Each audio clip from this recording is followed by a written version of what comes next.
transmitiendo desde la Ciudad de México. Urus Radio, una estación para compartir.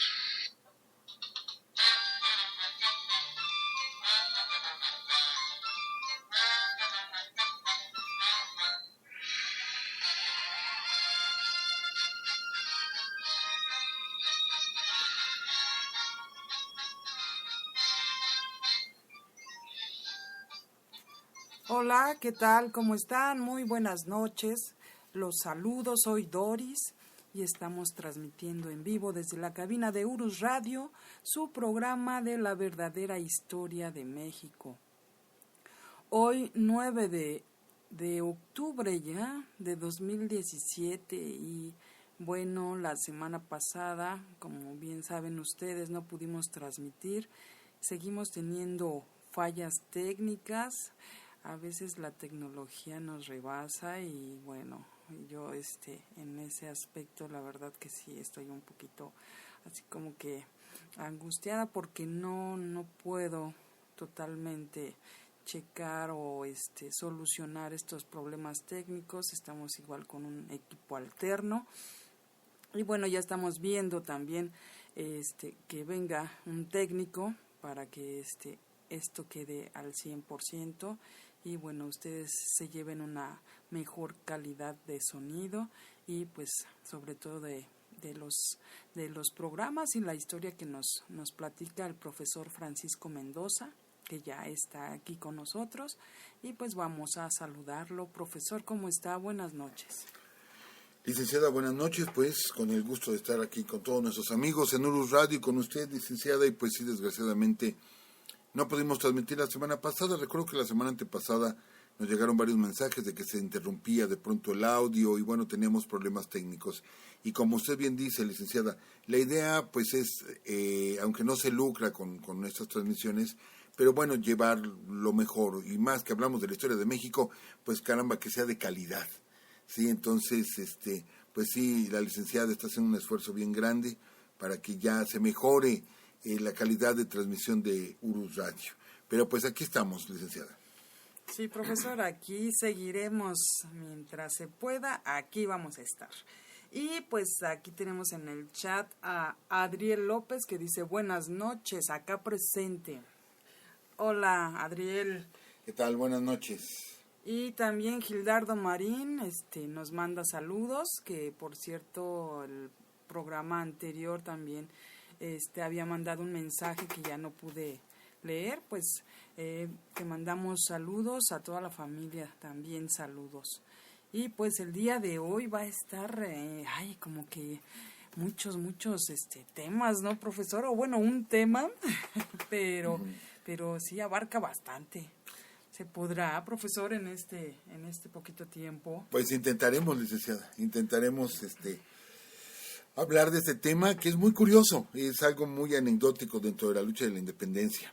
Ok, profesor, y bueno, también Adriel nos dice que ya los extrañaba yo, mi esposa Rebeca y mi hija Kendra, y también Félix Montó también está por acá. Qué bueno, Félix.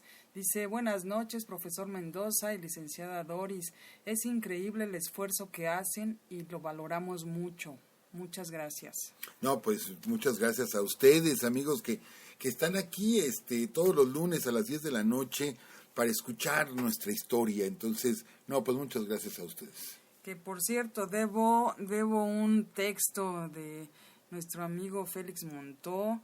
Lo voy a checar porque fue fantástico ese texto que nos envió en un programa en el que estaba usted hablando sobre Maximiliano.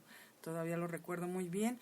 Sí, también tuvimos un lapso de esos días que no se estaba escuchando el sonido y ya supuestamente yo lo había leído, pero pues fue cuando llegó nuestro invitado, no sé si se acuerda, René Martínez, que tuvimos como un lapso de 15, 20 minutos que no se pudo escuchar nada. Pero bueno, pronto lo leeremos. Y Jesri Mendoza también, ya te extrañábamos, dice saludos desde Tonanitla. Licenciada Doris y profesor, un placer escucharlos. No, pues un placer estar aquí con ustedes, amigos. Profesor, el tiempo se nos va. El tiempo se nos va y yo siempre también envío algunos saludos que me llegan o que nos llegan aquí de mensaje. Los leo así bien rápido. Muchas gracias por escucharnos. Abril de Querétaro, Isabel, nuestra amiga de Veracruz, Eli, un abrazo en Monterrey, Marisela Villicaña aquí en Ciudad de México, Héctor Hernández en el estado de Morelos, nuestro amigo Héctor, un abrazo. René Martínez, que ya lo tuvimos aquí de invitado, Diego Cervantes aquí en Ciudad de México, Elvias de Ciudad de México, Lourdes Navarro allá en California, en Estados Unidos, Alejandro en Michoacán, Enrique Leos aquí en Ciudad de México, Toño Rodríguez en Cuernavaca, Arturo Garay Ciudad de México, Héctor Mendoza aquí en Ciudad de México y nuestro querido amigo Rodolfo que nos saluda muy efusivamente desde Salamanca, Guanajuato. Pues para todos ustedes y todos los amigos que nos están escuchando, un abrazo bien fuerte para todos. Sí, Gildardo Marín dice, saludos desde Michoacán, dice, regálenos un programa dedicado a Fray Bernardino de Sahagún y su códice florenciano. Ya está, platicaremos de Fray Bernardino de Sahagún, historiador, porque realmente fue un historiador, y que tantas referencias tenemos, tanto rescate que se hizo de nuestra cultura, aunque sí hay cierta tendencia por parte de Fray Bernardino, no lo vamos a negar. A fin de cuentas, bueno, ellos veían como satanismo todo lo que se practicaba en el México prehispánico, entonces sí hay cierta tendencia, pero de todos modos aporta muchos datos a nuestra historia y claro que sí haremos un programa sobre él. Perfecto, también tenemos a Daniel Layar, dice buenas noches profesor y licenciada. Israel Arriaga, buenas noches maestros, como siempre es un gusto estar en este programa singular. Ok, gracias. Pues empecemos, licenciada, porque hoy vamos a hablar de mucha gente, como usted bien dice, de mucha gente, pero en sí un hecho bien anecdótico dentro de nuestra historia de la lucha por la independencia. Hablaremos de familias enteras, ¿sí? O de gran número de los integrantes de esta familia que se unieron a la causa de la independencia. Sabemos que hubo mucha gente, que hubo miles de personas, el ejército que llegó a manejar, o la gente que llegó a manejar Miguel Hidalgo, que siguió a Miguel Hidalgo, llegó a sumar entre 80 y 100,000 gentes. Pero hubo familias que se distinguieron, que pasaron a la historia, y que vale la pena recordarlos. Hablamos de los Bravo, hablamos de los Galeana, hablamos de los López Rayón, que fueron familias, ¿sí?, que de pronto se unieron a la causa ya en la segunda etapa, lo que es la etapa de José María Morelos, se unen a él y que, bueno, se distinguieron por muchas razones. Algunos de ellos llegaron a ver concluida la independencia. De hecho, Ignacio López Rayón es nombrado benemérito de la patria en 1827, en un gran homenaje que se le hace a López Rayón. Platicaremos a continuación de él. Y bueno, varios que les digo trascendieron, como Nicolás Bravo, que llegó a ser presidente de México y que llegó a estar en la batalla de Chapultepec en 1847. En fin, vamos a hablar de todos ellos. Empecemos y recuerden el estilo de Urus Radio, que es platicar las partes anecdóticas, ¿sí?, que poco se conocen. Hablemos, por ejemplo, de los Bravo, que quienes más se dieron a notar, bueno, fue don Leonardo Bravo, que fue padre de don Nicolás Bravo. Ellos se unen al ejército de Morelos, pero pasa esto. Ellos, al igual que los Galeana, eran hacendados, eran criollos. De hecho, los Galeana, Hermenegildo, es hijo de un inglés que naufraga en las costas del Golfo de México y que llega a Veracruz, y que después cuando fueron a rescatarlos dijo, no, yo ya me acostumbré aquí, a mí me gusta Veracruz y yo aquí me quedo. Y después se va a Guerrero, compra unas tierras, arma una hacienda, y ahí nace Hermenegildo, bueno, los demás Galeana, pero es hijo de un inglés precisamente. Entonces eran hacendados, pero por ejemplo, ustedes se acordarán, cada vez que se da la ceremonia del grito de independencia, el 15 de septiembre de la noche, el presidente en turno. A ver, amigos, ubiquen bien la escena. Siempre aparece el presidente con la primera dama caminando por los pasillos del Palacio Nacional. Se paran en el balcón, cerca del balcón presidencial, y de pronto entra una escolta que normalmente es del Heroico Colegio Militar o de la Escuela Naval Militar. Llega la escolta, se pone enfrente al presidente y le entrega la bandera nacional con la que va a salir a repicar la campana. Amigos, ubiquen, ¿sí?, la imagen que hay detrás del presidente y de la escolta con nuestra bandera. Hay un cuadro muy grande, ¿sí? Ese cuadro se llama El Perdón, y ese cuadro refleja precisamente a don Nicolás Bravo, donde él está perdonando a 300 prisioneros españoles que José María Morelos le da la orden de fusilar. ¿Esto por qué? Bueno, pues porque habían capturado a don Leonardo Bravo, a su padre. Entonces, intentan canjearlo, ¿sí? Intentan canjear la vida de don Leonardo a cambio de 300 prisioneros. Pero las autoridades virreinales se niegan y matan a don Leonardo Bravo. Entonces, Morelos le da la orden a Nicolás. ¿Sabes qué? Fusílalos a los 300. Y don Nicolás Bravo lo que hace es otorgarles el perdón, y dijo algo así, según las crónicas, de que la independencia se hacía para luchar por justicia, no por venganza. Y los deja libres, no solo los perdona, sino que los deja libres, y comentan las crónicas de que alrededor de 200 de los 300 prisioneros, 200 se adhieren al ejército de don Nicolás Bravo. Entonces, esta escena está en este retrato, que es el perdón, ¿sí? Y es el que enmarca precisamente cuando la escolta le da la bandera al presidente, es el cuadro que está detrás, señalando este hecho histórico dentro de la lucha por la independencia. Bueno, fueron varios los hermanos Bravo, la familia Bravo. Fueron Máximo, Miguel, Víctor.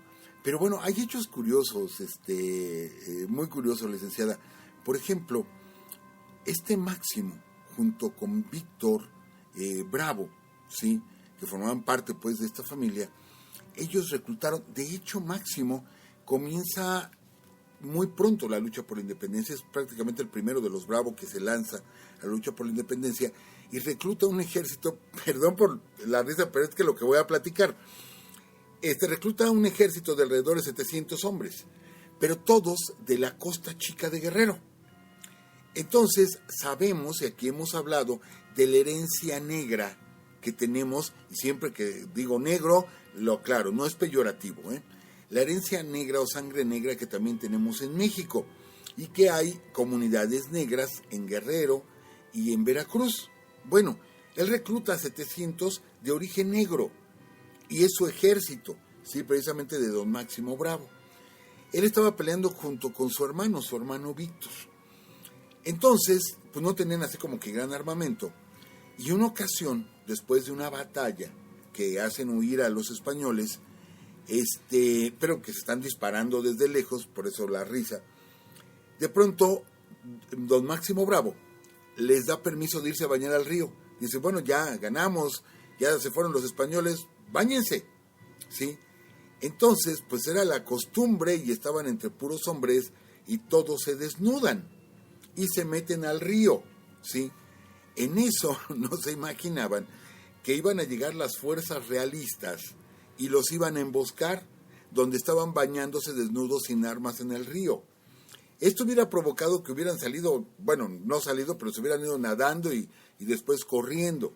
Pero no, era gente tan brava, la de la costa de Guerrero, gente tan brava, que de pronto, así como estaban desnudos, salieron corriendo, o sea, salen del agua, echan a correr, agarran sus machetes, agarran palos y se lanzan contra los españoles.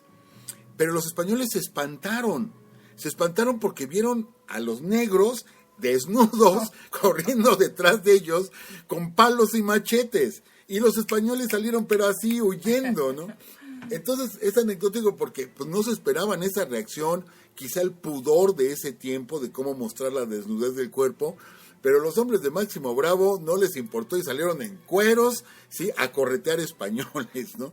Y esto, bueno, les hizo ganar esa pequeña escaramuza. Lo que es triste, por ejemplo, hablábamos de la muerte de don Leonardo Bravo. Leonardo Bravo, cuando es capturado, es juzgado muy rápidamente, condenado a muerte, pero es aquí lo triste, y yo quisiera subrayar eso, regresándome un poquito al tema del perdón, porque es condenado al garrote vil. Él, aunque no era un militar de carrera, pero él hubiera deseado una muerte militar, un fusilamiento. Si me van a matar, bueno, pues que sea con honor, por lo menos. Y no, Leonardo Bravo fue condenado a garrote vil. ¿Qué es esto, amigos? Esto es amarrar a la persona, ¿sí? Amarrar a la persona a un poste, y ponerle un atado de cuerdas hacia el cuello, que estas cuerdas cruzan por el centro del poste y ponen un torniquete y comienzan a darle vuelta, hasta que va resquebrajando todas las vértebras. Los dolores han de haber sido terribles para morir de esta manera, a garrote vil. Pero bueno, los españoles ya no se detenían por nada. Entonces, pues eso, hace más loable la actitud de su hijo Nicolás, de que no solamente pierde a su padre, sino la manera en que lo pierde, y haberle dado el perdón a todos estos españoles, bueno, a estos prisioneros del ejército virreinal, pues habla muy bien de sus sentimientos. Pero bueno, ahorita vamos a continuar hablando de los Bravo, porque vamos después a conjugarlos. Platiquemos de otra familia, la familia de don Hermenegildo Galeana. Que bueno, hay una frase de Hermenegildo, y lo hemos comentado. Para José María Morelos, su sucesor, en caso de que él muriera, era Mariano Matamoros. Pero para la gente hubiera sido Hermenegildo Galeana. De hecho, le decían Tataguildo, ¿sí? A don Hermenegildo. Y bueno, era el brazo derecho y el brazo izquierdo de José María Morelos. Y hay una frase que nos dice todo acerca de Hermenegildo. Dice: yo no sé escribir un papel, pero sé dirigir una batalla. Porque era analfabeta, mas sin embargo era uno de los brazos fuertes de José María Morelos. Los Galeana pues fueron muchos, o sea, varios familiares. Ellos se hacen notar en la toma del fuerte de San Diego, allá en Acapulco, que bueno, fue un sitio el que hizo Morelos, que históricamente se comenta que los 4 meses que tardó en tomar el fuerte fue una pérdida de tiempo terrible, ¿sí? Pero al fin y al cabo era la orden que le había dado el cura Hidalgo de tomar el fuerte de San Diego, hasta que lo tomó. Y lo tomó gracias a la astucia de los Galeana, porque los Galeana lo primero que hicieron, fíjense, aquí hay una pequeña, por así decirlo, pequeña batalla naval. Amigos, si ustedes conocen el puerto de Acapulco, recordarán que, bueno, está la zona de la bahía, una especie de bahía, y después hay una bahía más pequeña donde está la isla de la Roqueta. Del otro lado, ya en tierra firme, está el fuerte de San Diego. Bueno, pues los Galeana, había una guarnición del ejército virreinal con cañones en la isla de la Roqueta, y los Galeana toman la isla de la Roqueta. Y a lo mejor igual yo también me sorprendo, porque digo, yo voy a la isla de la Roqueta y vamos a ir a nadar, o a las lanchas estas de fondo de cristal, y a veces no nos enteramos de que ahí se desarrolló, en ese pequeño islote frente al puerto de Acapulco, se desarrolló una batalla tan importante y tan trascendente, porque gracias a la toma de la isla de la Roqueta por parte de las fuerzas de Hermenegildo Galeana y de Pablo Galeana, es que toman esos cañones, y con esos cañones empiezan a cañonear el fuerte de San Diego, y es como logran hacer que el fuerte se rinda, ¿sí? Entonces, esa pequeña isla que pues sirve para turistear, bueno, pues fue testigo de una gran batalla. ¿sí? De hecho, don Hermenegildo Galeana tiene una muerte muy, muy especial. Hermenegildo Galeana, después de la derrota de Morelos en Valladolid, que vamos a platicar de esa derrota a manos de Agustín de Iturbide, después de esa derrota, Hermenegildo Galeana se da cuenta de que Morelos está cometiendo errores de estrategia, errores en la dirección del ejército libertador, y decide retirarse,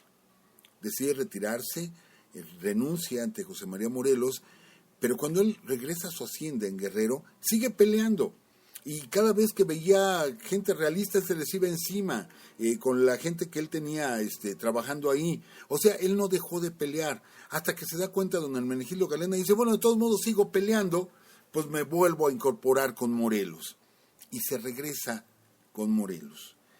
Pero bueno, en una batalla, ¿sí?, cerca de Coyuca, allá en Guerrero, él le entregan un caballo que no era el suyo, y él nota que el caballo es muy nervioso, ¿sí?, y él no le gustaba ese caballo, pues.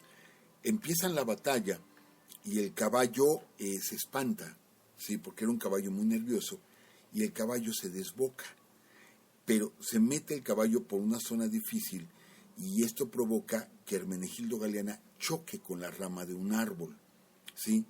Choca con la rama de un árbol, pero de manera fuerte, de tal forma que cae del caballo, Hermenegildo Galeana, lleno de sangre en la cabeza, por el golpe con la rama, y en eso lo rodean los soldados realistas. Entonces Hermenegildo Galeana pues dice, ya, hasta aquí llegué, pero a ver a cuántos me llevo por delante. Bueno, supongo yo, no lo sabemos, supongo que eso fue lo que pensó, porque sacó su espada y se enfrentó a 14 soldados realistas. Pero, ¿qué cree, licenciada? ¿Qué creen, amigos? Le tenían tanto miedo a Hermenegildo Galeana que ningún soldado se atrevió a enfrentársele. Solamente lo rodearon, y él, al soldado que se acercaba con la espada, se hacían para atrás. O sea, le tenían mucho miedo a Hermenegildo Galeana. Entonces no pudo cruzar la espada con ninguno de ellos, ¿sí? Pero lo tenían rodeado entre 14, y de pronto un tiro por la espalda, ¿sí?, lo traspasó.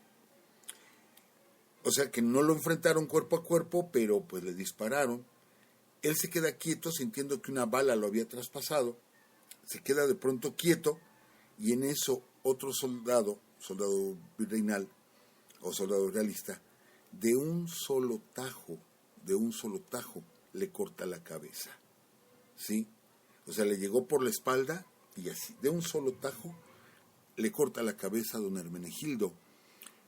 Ponen la cabeza, este mismo soldado pone la cabeza en una lanza, y se lleva la cabeza de don Hermenegildo a Coyuca, ahí en Guerrero, para exhibirla. Pues resulta que el comandante español, cuando llevan la cabeza de Hermenegildo, pues era gente, los soldados realistas, etcétera, empezaron a gritar vivas, empezaron a gritar burlas, sí, porque le tenían mucho miedo a Galeana. Empezaron a hacer muchas burlas de la cabeza, y de pronto el comandante, ahorita se me escapa el nombre del comandante realista, los cayó a todos, ¿sí? Les gritó, cállense. Todo el mundo guardó silencio porque era el comandante, y el mismo comandante dijo, ese fue un hombre honrado y valiente. Hasta el mismo comandante realista reconocía la honradez y la valentía de don Hermenegildo Galeana, ¿sí? Bueno, así es como murió Galeana. De hecho, su cuerpo nunca se encontró. Se piensa que en la fosa común, donde enterraron a los muertos de esa batalla, pues vieron un cuerpo ahí sin cabeza, no sabían de quién era, y pues lo echaron igual en la fosa común, y se pierde el cuerpo de don Hermenegildo. No se tuvo ya noticia de él. Y bueno, pues fueron más Galeana, aparte de Pablo, estuvo Antonio, estuvo Fernando, estuvo Juan José, que bueno, Juan José tiene algo muy característico en él. Él construye un cañón, ¿sí? Y aquí yo les confieso, siempre que decimos algo aquí en Urus Radio, tenemos fuentes, para el caso de una aclaración tenemos fuentes, pero aquí yo encontré 2 historias, y bueno, yo se los dejo a nuestros amigos, por si quieren verificar una historia o la otra, porque se habla de que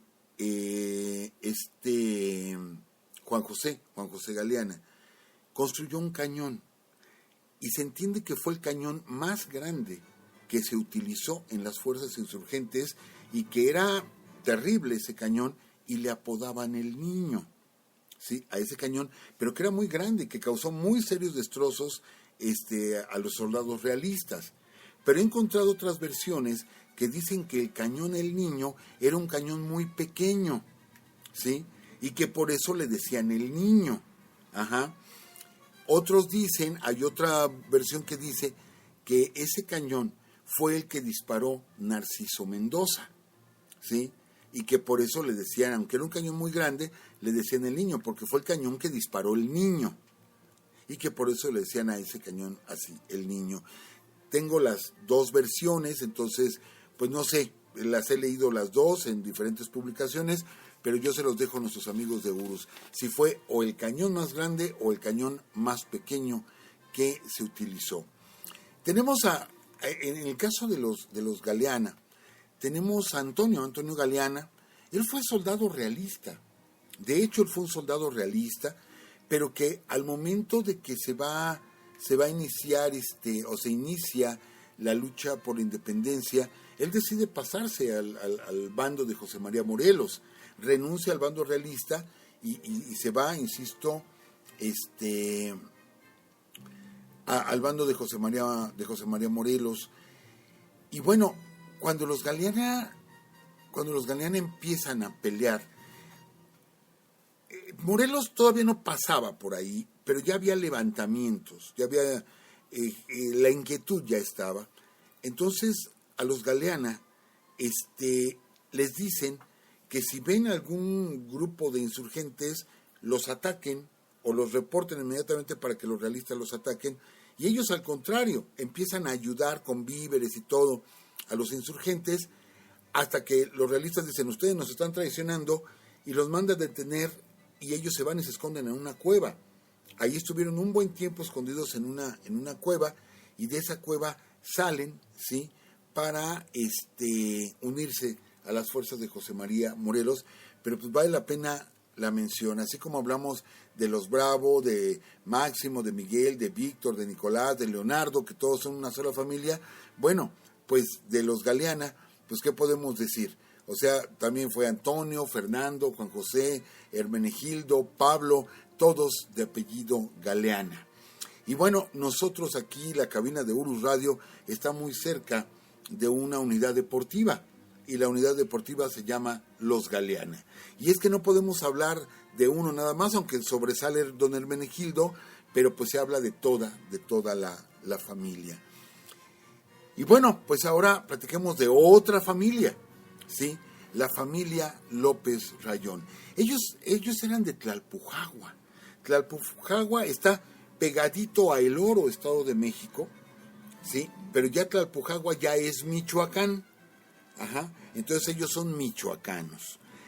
Y bueno, actualmente Tlalpujagua es muy famoso, ¿no?, por sus artesanías, por las esferas, por la artesanía en cantera, una población bellísima, hemos tenido oportunidad de conocerla, así como El Oro, que está pues pegadito. Son poblaciones verdaderamente bellas en el Estado de México y en el Estado de Michoacán. Ignacio López Rayón, él conoce a don Miguel Hidalgo cuando era rector de San Nicolás.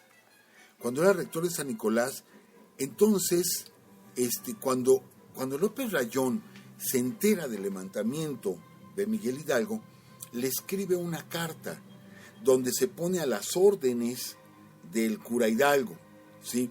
El cura Hidalgo recibe la carta, la contesta y cita a Ignacio López Rayón en Marabatío. Sabemos que en Charo, poquito antes, ahí se entrevistó con Hidalgo, con Morelos.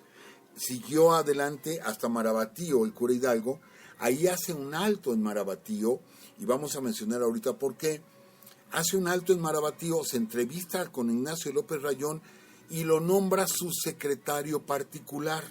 Así empieza López Rayón la lucha de la independencia, siendo secretario particular del cura Hidalgo. Pero ahora, el cura Hidalgo hace un alto, ¿sí?, en Marabatío. Ahí se queda el ejército insurgente, mientras él va a una población que se llama Tajimaroa. Actualmente es Ciudad Hidalgo, ¿sí? Pero él va a Tajimaroa. ¿A qué va a Tajimaroa? Resulta que Hidalgo tenía un hermano.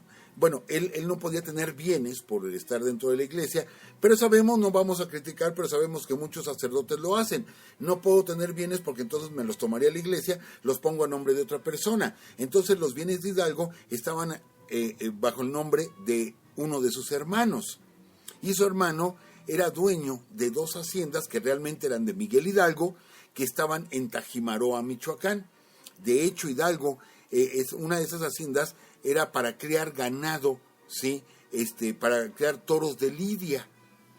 Y bueno, eso ya hemos platicado en la vida de Hidalgo. Entonces, él fue a poner las cosas en orden.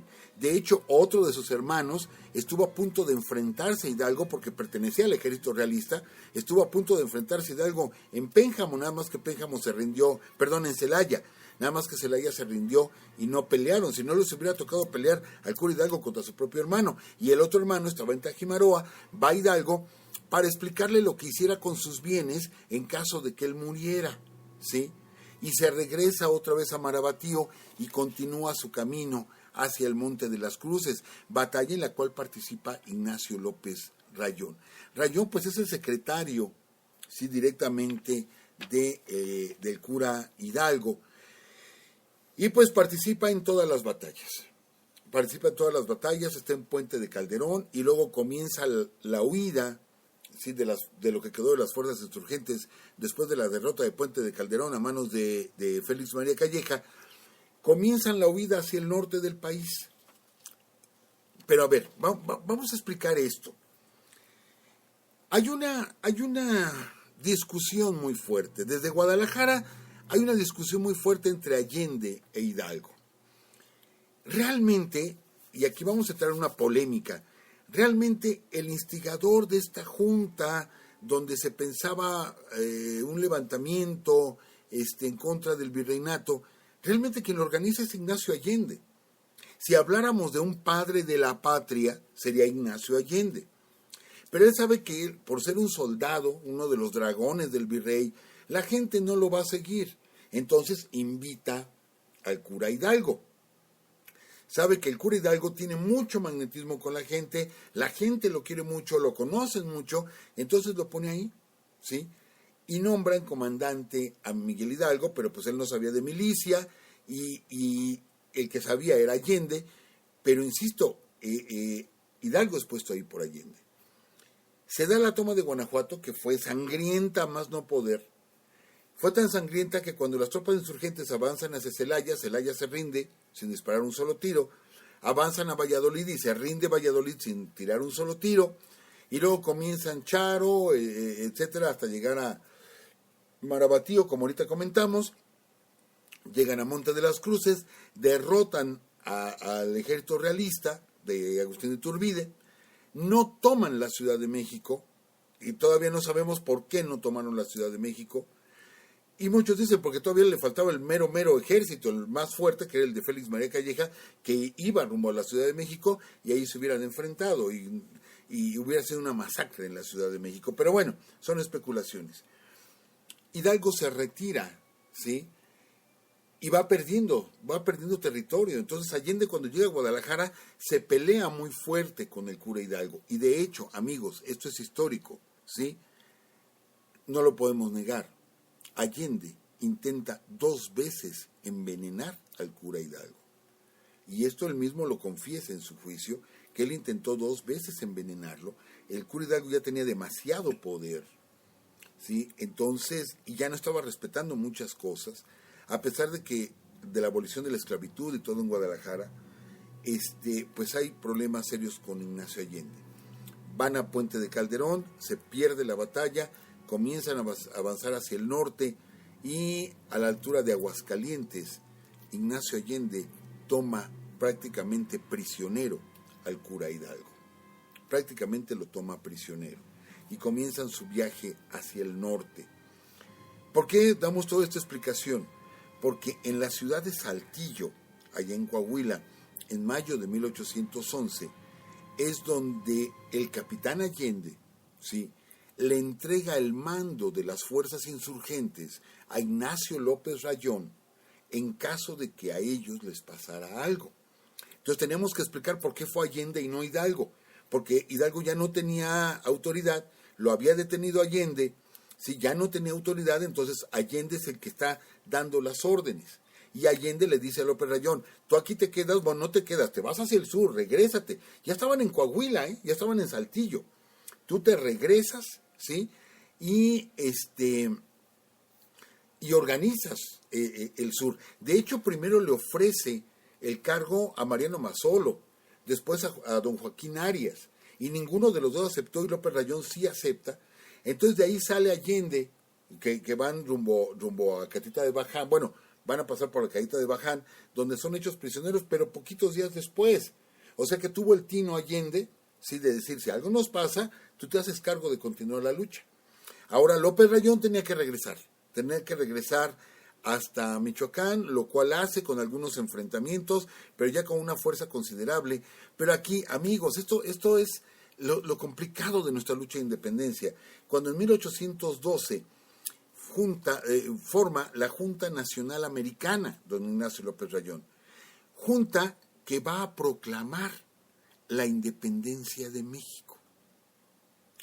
Van a decir, a ver, espérame, es que eso lo hace José María Morelos. No, históricamente lo hizo primero Ignacio López Rayón.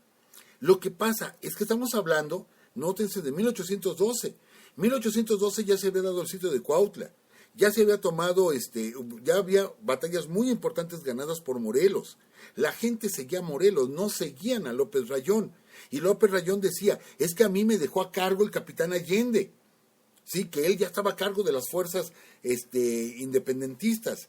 Pero la gente no sabía que había un pleito entre Allende y Hidalgo y decía, no, aquel que mandaba era Hidalgo. Hidalgo dejó a Morelos. Pero no, es que miren, ya Hidalgo ya no tenía poder, entonces Allende me dijo a mí, pues no, a ti no te respetamos. Entonces era un pequeño grupo el que estaba con López Rayón, ¿sí? Y la gran mayoría de gente estaba con don José María Morelos. Entonces había un choque entre los dos. Y cuando saca los sentimientos de la nación, José María Morelos, y donde explica esta idea ya de liberar a la América Septentrional, es después de López Rayón, pero el primero que funda una junta nacional americana, es López Rayón. Y no vamos a decir que Morelos se lo fusiló, bueno, le fusiló el texto, no, pero digamos, fue primero, eso no lo podemos negar, fue primero. Pero López Rayón quedó a la sombra de Morelos. Y de hecho hubo mucha diferencia entre ellos. Tan es así que cada quien armó su congreso, cada quien traía su guerra. Pero obvio tenía más fuerza don José María Morelos, pero a tal grado tenían fuerza los dos que se llegaron a enfrentar. Las tropas insurgentes se enfrentaron. E Ignacio López Rayón se enfrenta a las fuerzas de don Mariano Matamoros. Y Matamoros derrota a López Rayón, cuando el enemigo común eran los españoles. Pues se enfrenta a López Rayón y Mariano Matamoros, y Matamoros derrota a López Rayón, lo toma prisionero y se lo entrega al virrey.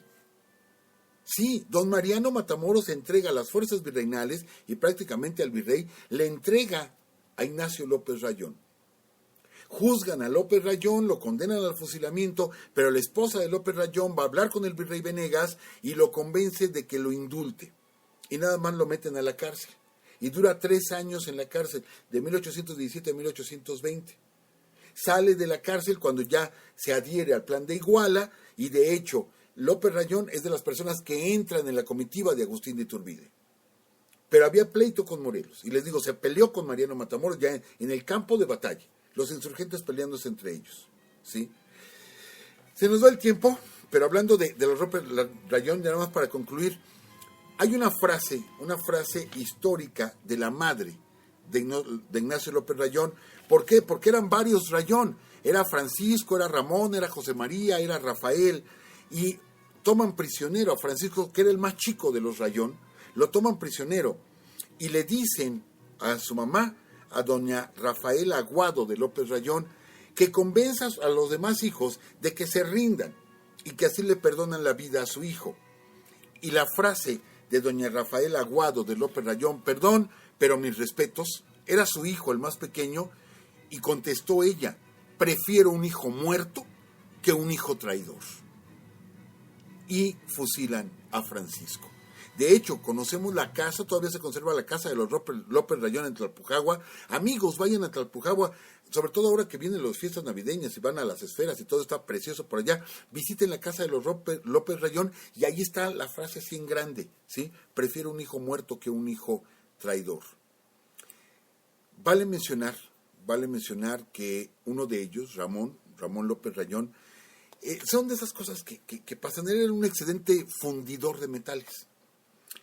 Él construye la primera ametralladora que se conoce, que eran tubos para disparar, pero que los puso en círculo para que estos giraran y no se tardaran tanto tiempo en un disparo tras otro. O sea, es una ametralladora primitiva. Y eso la hizo don Ramón López Rayón, que después, 50 años después, lo harían los americanos en la Guerra Civil y sacan la ametralladora esa de cilindro. Bueno, pues el primero que lo hizo a manera experimental, pero que la llegó a utilizar en campo de batalla, pues fue precisamente don Ramón López Rayón. Licenciada, se nos fue el tiempo. La semana que entra terminamos con los Rayón y hablaremos de otros personajes, Vicente Guerrero, Guadalupe Victoria, personajes más aislados, bueno, que no estaban con toda la familia. Platicaremos de todos ellos. Se nos fue el tiempo, licenciada. Sí, profesor. Y bueno, antes de que se nos vaya el tiempo, también tenemos aquí algunas personitas. Qué interesante, qué bárbaro este tema, profesor. Ay, muy controversial, muy... me llenó de angustia, con tantas cosas. Y bueno, está María, que dice, hola desde Guanajuato, hace 3 meses que empecé a escuchar el programa con programas desde el 2013. La verdad estoy muy feliz de haberlos encontrado. Casi no los escucho en vivo porque voy casi de uno por uno. Espero algún día alcanzarlos. Sigue ella, dice, hoy me animé a saludarlos y a escucharlos. Muchos saludos y felicidades por tan grandioso trabajo. No, pues muchas gracias. Ya nos alcanzó porque está ahorita escuchándolo en vivo. Ahorita un abrazo. Sí, pero todavía le faltan programas. También dice, la verdad, soy fan, he aprendido mucho. Ojalá algún día hagan un tour por el Museo de Antropología. Fíjese nada más con los que los escuchan. Pues. Ajá. Pues el tema, no, más bien no es el tema, sino que ayer, ¿dónde andaba usted, profesor? Ayer estuvimos en el Museo Nacional de Antropología e Historia, ayer en la tarde, por allá anduvimos. Así es, sí, pues bueno, checamos muchas cosas, es otro rollo estar ahí, de verdad. Lástima que, iba a haber una feria, ¿no? La Feria del Libro de Historia. Y bueno. Está René Martínez, sí lo dije, ¿no? Buenas noches, dice, buenas noches, Lick y profesor. Juan Carlos Pérez Carmona dice, buenas noches, mis estimados amigos, se les extrañó la semana pasada. También los extrañamos mucho, ¿verdad, licenciada? Y bueno, tengo aquí el texto de Félix Montó, a ver si me da tiempo, espero que sí. Fue en un programa fue de Maximiliano, cuando habló de Maximiliano. Dice, esta historia es uno de los momentos más apremiantes y angustiosos de nuestra vida nacional. Jamás estará de más escuchar esta serie de traiciones, hechos heroicos, intervenciones, corrupción y al fin el triunfo liberal. Yo personalmente creo que el país nació en 1867, con el triunfo de la República. Fue ahí donde dimos el primer paso positivo de nuestro arduo aprendizaje como nación. Lo triste es que hay muchos almontes en nuestros institutos políticos hoy que dudan de México y de los mexicanos, que no creen en nuestra capacidad, que no conocen nuestra historia o que más bien inventan la historia como les conviene. Hay que recordar la historia, recordarle a nuestras nuevas generaciones quiénes somos y quiénes hemos sido y qué podemos hacer y quiénes podemos ser. Bueno, se nos fue el tiempo. Ahí está el texto. Félix Montó, hasta luego.